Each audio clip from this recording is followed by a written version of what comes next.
President Trump faces a stark question as he and Republicans in Congress move ahead on tax reform. Can he come up with a plan that helps the people who elected him, or will most of the rewards go to the richest Americans?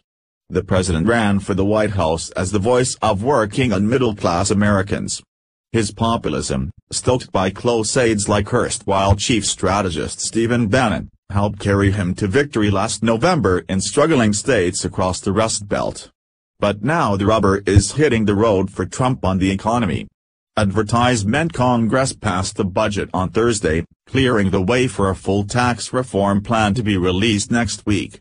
Trump and the Republicans are aiming for the first major reform of the tax system since 1986, when Ronald Reagan was president. Liberal critics are lining up to insist that Trump will betray the faith that Americans on modest incomes placed in him. It will leave the top 1% of households with pretty high incomes, it will leave deficits quite a bit larger than they were before, and it will leave the incomes of the bottom 70% either unchanged or maybe changed in a minor way, by a couple of $100, said Josh Bivens, director of research at the liberal-leaning Economic Policy Institute. Bivens was referring to the blueprint that was laid out a month ago by the president. Much will depend on the specifics. But the president has insisted that he will deliver for the middle class. Launching last month's blueprint in a speech in Indianapolis, Trump insisted that his plan was revolutionary and that the biggest winners will be the everyday American workers, as jobs start pouring into our country, as companies start competing for American labor and as wages start going up at levels that you haven't seen in many years. But some of the most striking elements in the outline are aimed at benefiting corporations and wealthier Americans rather than factory floor workers. Defenders of the plan argue this will help spur job growth. Detractors say it amounts to a giveaway to the rich.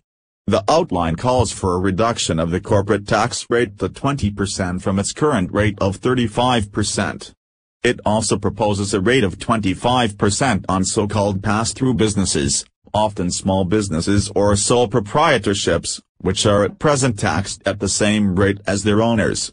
Conservative activist Grover Norquist, the president of Americans for Tax Reform, argued that the broad outline is fine. They are dedicated to keeping taxes low. Norquist also mocked the idea that they could take the corporate rate down from 35% to 20% and not have dramatic growth. The overall plan, he added, was as dramatic as the Reagan tax reforms. The Trump version, he enthused, is even more directly focused on job growth. If the measure passes, and supporters like Norquist are proven correct about its benefits, it could supply a much-needed boost to Trump. A Fox News poll released on Wednesday saw Trump's overall approval rating slip to 38%, its lowest ever point in the Fox survey, and also revealed slippage with some of the demographic groups that the president depends upon. The survey showed approval of Trump among white men without a college degree had dropped 12 points in a month, from 68% to 56%. The Trump tax outline does include some measures that would ostensibly help voters on more modest incomes. It doubles the standard deduction, increasing the number of people who do not have to pay income tax at all. But his proposal, in outline, also includes an abolition of the estate tax. That levy, labeled the death tax by many Republicans, only affects estates with a value exceeding $5.49 million. Even with just days to go until the release of the more detailed tax plan, Republicans, including the president, are grappling with how to pay for it. In essence, any changes to the tax code can increase the deficit by $1.5 trillion over a decade but no more.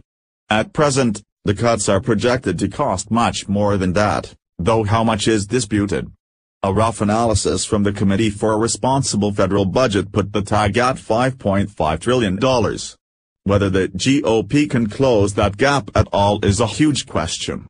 And the attempt to balance the books holds its own political dangers.